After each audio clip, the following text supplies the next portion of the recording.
And I'm glad we're doing this discussion because it's one of the things that impacts our life every day.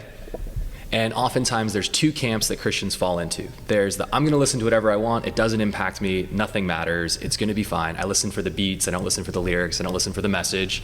So we run into that. And then the other issue is we get Christians that are very much like, unless you're listening to praise and worship all day long, what are you doing? And I think one of the things that we can have is a more nuanced conversation and say, here's what to potentially avoid as a follower of Jesus, and here's what to look for as a follower of Jesus, and how do we approach music as impactful as it is in our lives? Something the Bible talks about, and I mean, I always think of Matthew 6:26 or 6:22 in the sense that, you know, if the light comes into our eyes and it illuminates the whole body, it's the idea of things that we take in. Now that's a visual representation, but it's also true for what we hear. I believe that to be true. So it's important to talk about what you're consuming and what you're listening to all day long. Yeah, I totally agree. And you know, for that latter group that says, hey, we should listen to worship music all the time, it should be solely worship music. Mm-hmm. Look, I'm okay with that. I'm okay if somebody has that individual conviction, but I would also challenge them and say, well, are you consistent on that? Because do you not watch any TV? Right? Because if you're going to be consistent there, you have to say, well, I'm not going to watch any TV either. Right? So, I mean, I think that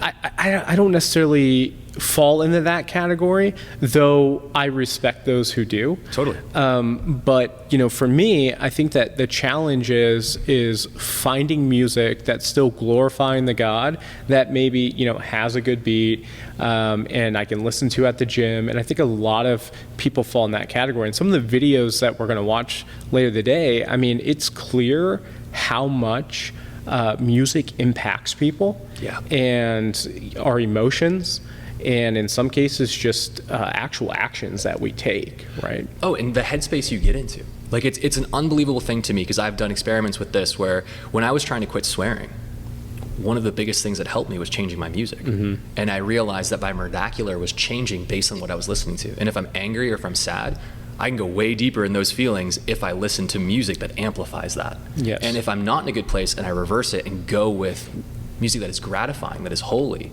it brings me out of that. And I'm thankful we live and we do because, like, do you remember growing up? And I grew up in the church, and with that, like, the music that was recommended to us was like, man, you had like Switchfoot and maybe Reliant K, and that was kind of all you had that was decent, kind of God-honoring music. Mm-hmm. And I'm thankful now, I mean, with the rise of Spotify and YouTube and SoundCloud, there actually are amazing Christian artists that a lot of people are starting to hear about, and this next generation is doing an incredible job. So at some point, probably at the end, I might shout out a few artists for people to go check out. If you're into rock, if you're into hip hop, if you're into even, like, honestly, like dance electronic, they have those artists now that aren't super tacky and cringe that really were for a long, long time.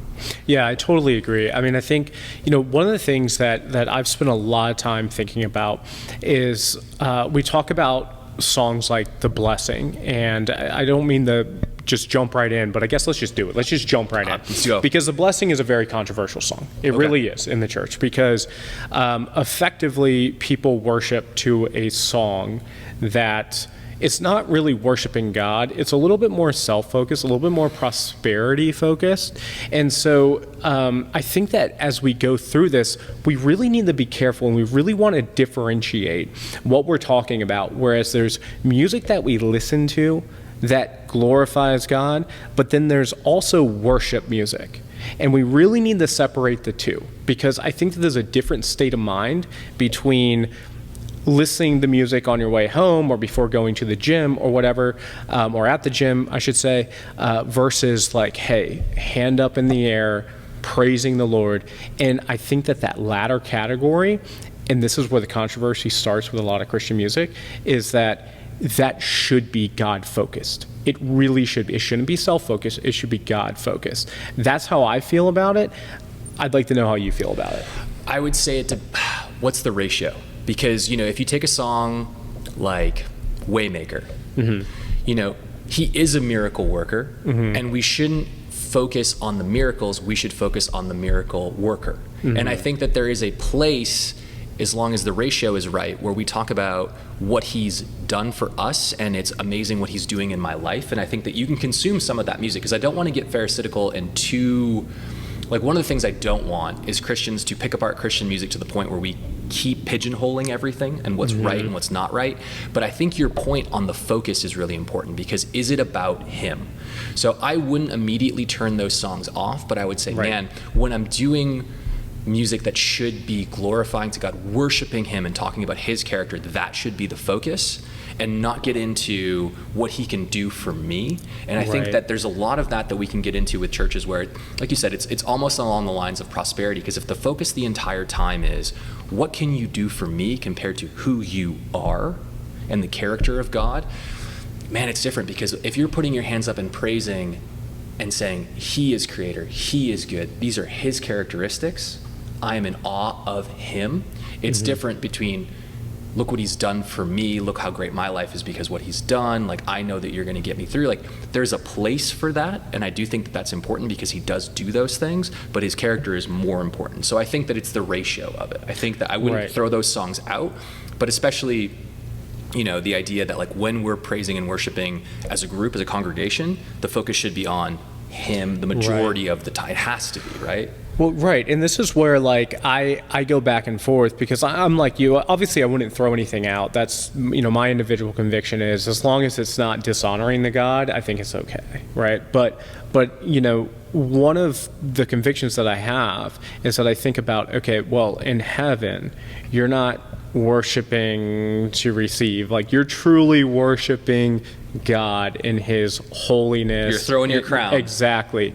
And so, you know, when I think of hands in the sky at church, hand in the sky worship, it is worshiping the Lord. Now, I'm going to caveat this real quick, because there are a lot of people, and I'm one of them, that songs that maybe are a little bit more self-focused, when you are going through a trial, when you are just in it, man, and just broken down, the lowest you've been, if there's a song that's helping you get through it and it's glorifying the God, it's ministering to you. Yeah. And that's a beautiful thing, because I think the ratio matters. And it's one of the things, like, think about all the different sects of Protestantism and how they view music. Like, you can absolutely go to certain sects of Protestantism, denominations that would not have guitars. They wouldn't have an electric guitar. You know what I mean? They wouldn't have a drum set. They definitely wouldn't have any electronic elements whatsoever, right? This is what music is supposed to be. This is what worship music is supposed to be. And I think we can pigeonhole things too much. And I think there's a beautiful place for that. Like, you can have an amazing acoustic session, or you can have just an organ, and there's beauty in those music, like in that music. I mean, so many of the Psalms from like the 1800s still stick with us today because how powerful they are. They're lyrically powerful, and there's beauty in that. But to not say he's not inspiring artists today to make new music and to use the sounds that we've come up with in the modern era, I think is also a mistake. So I almost see it the same way that some denominations would be like, no instruments whatsoever, or it can only be an acoustic guitar, no electric guitar. So I think it's just being very careful, in my opinion, to make sure the focus is correct, the ratio is correct, and if it's ministering to you and the Holy Spirit's using it, then I think you're safe. I agree. I just had to Google real quick when the organ piano was created, because I wonder if that was in, you know, but it does say 265 BC. I mean, David played the harp, right? I just think that that's an odd position to take. Listen, I'm okay with people that have those convictions. I think that the problem is, and this is where I think that we're kind of drilling into, is that when we get into those pigeonholed positions, there is actually kind of a self-righteousness behind that, or that could be behind that. It's like when Paul talks about liberty, you know, to someone the day is holy, and to someone else it's just like any other day. Some people it's okay to eat meat, some people it's not okay to eat meat. And I think it comes to the place of being like, how do I help my brother not stumble? And how do I also have the liberty to listen to these things? And I think as Christians, sometimes we take that liberty too far. Where we're like, I can listen to anything I want and it doesn't impact me. And I'm glad you mentioned David, because one of the most powerful things in David is how he worshiped. And we see the impact that him playing the harp had on Saul. You know, it's the idea that when Saul was being tormented by evil spirits, David would come and play worshipful music, and it gave Saul temporary relief. Like, we know how powerful and impactful music is, not only in the physical world, but also in the spiritual world. And as Paul tells us, like, our enemies are not flesh and blood, but it's the spirits and rulers and principalities of this world. And the fact that there is an effect that music has in that space is incredible. And when we think about the throne room of God, they are singing and crying out, holy, holy, holy. Like, music is such a powerful thing. And the fact that Lucifer was in charge of worship, the idea that the most beautiful creation as an individual created being in the beginning was to worship God musically.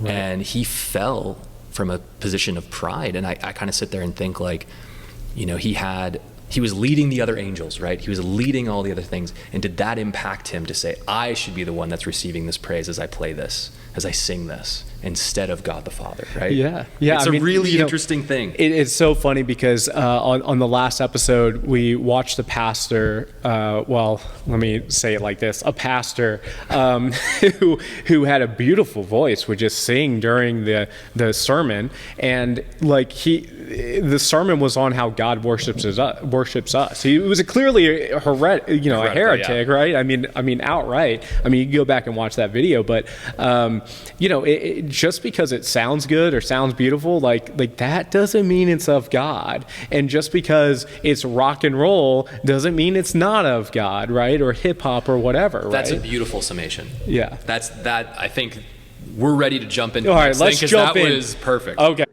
So if you like that video, you can watch another one right here. And if you want to see the full podcast, you can click right here. And as always, 25% of all proceeds go to missions, and you can always check us out, disciples.us.